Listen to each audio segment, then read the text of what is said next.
and eat. You know what I'm saying? We say amen to each other. We do all these different things. So feel free while I share a few words with you. So as was mentioned, my name is Carrie Gray, and I work for an organization called the U.S. Business Leadership Network. At the USBLN, we make it our duty, we make it our mission, our premise, to ensure that the private sector is inclusive of people with disabilities, inclusive of people like you, like myself, and like so many of us that look a certain way, talk a certain way. You might not always see exactly what we experience, but it's there nonetheless. And so what I want to know, and what the people that I work with want to know, is how are our hiring practices inclusive of folks? Because I don't know about y'all, but I'm not trying to be in another situation where people look at a chair, people look at a cane, whatever the case may be, and they automatically make assumptions, and then they don't want to hire you. You know what I'm saying? So we want to do what we can to prevent that and to be inclusive. We also want to do what we can to ensure that the products that are designed and that are brought out there are inclusive to the best of their abilities. So we do a lot of programs and initiatives to be helpful and useful to the partners that we work with. So I'm going to get a little bit more into what I do, but before I get more into that, I want to say a little bit more why I do what I do. I think it's important to always know people's journeys because life is a journey.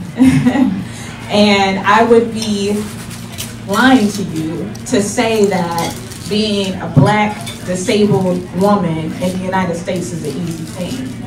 I wish I could come to you and say, being disabled is amazing. What are you talking about? It's the best thing in the world. You should hire me because I'm like a superhero. That's how amazing it is. And sometimes people want to put that rhetoric out there, but that's just honestly not the case. So to tell you a little bit about my background, when I was 8 years old, I was in Texas. Anybody from the South? In here? I know y'all DC folks think y'all in the South. No, just messing with you. So I'm from Texas, and when I was 8 years old, my parents started seeing me limping, and they essentially were like, they took me to the hospital to get checked out. And the doctors told them, your daughter has osteosarcoma bone cancer. So from there, I began a journey of basically living in a hospital 2 hours away from home, getting chemotherapy treatments, and attempting to survive to the best of my ability. So what happens is when you have a disability is that you're in a place where you can physically attempt to live and physically attempt to strive, but you have to also have a certain mentality about what does it mean to be disabled and how will I respond to that. So what do I mean by that? So my 8-year-old self, 9-year-old self, has this amputation, this prosthetic limb, these disabilities, and I'm like, what does it mean to be disabled? What does it mean to live my life like that every day?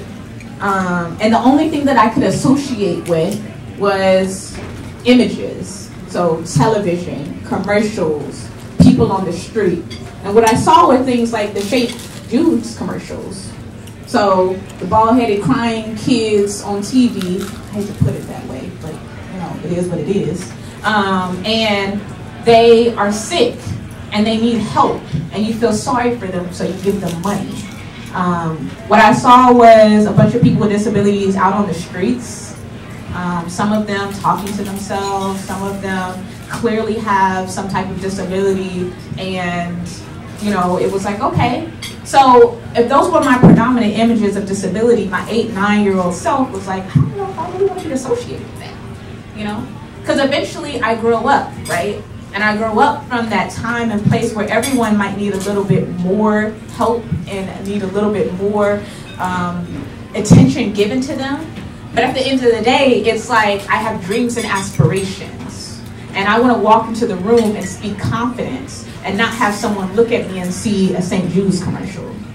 Not have someone look at me and see, I don't know what this person is capable of.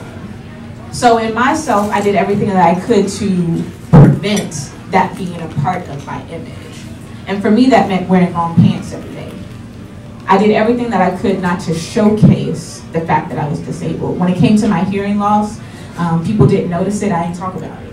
If I didn't catch what you didn't say to me, I would just play it off or laugh it off like I did catch it. In my mind, I was attempting to be what they call differently abled, so as close to being able-bodied as possible, right? But eventually you get to a place where you realize that's problematic. So let me tell you a story. And I'm gonna get personal with y'all, is that all right? We had dinner, right? We get personal, like we family, like we know each other, all right?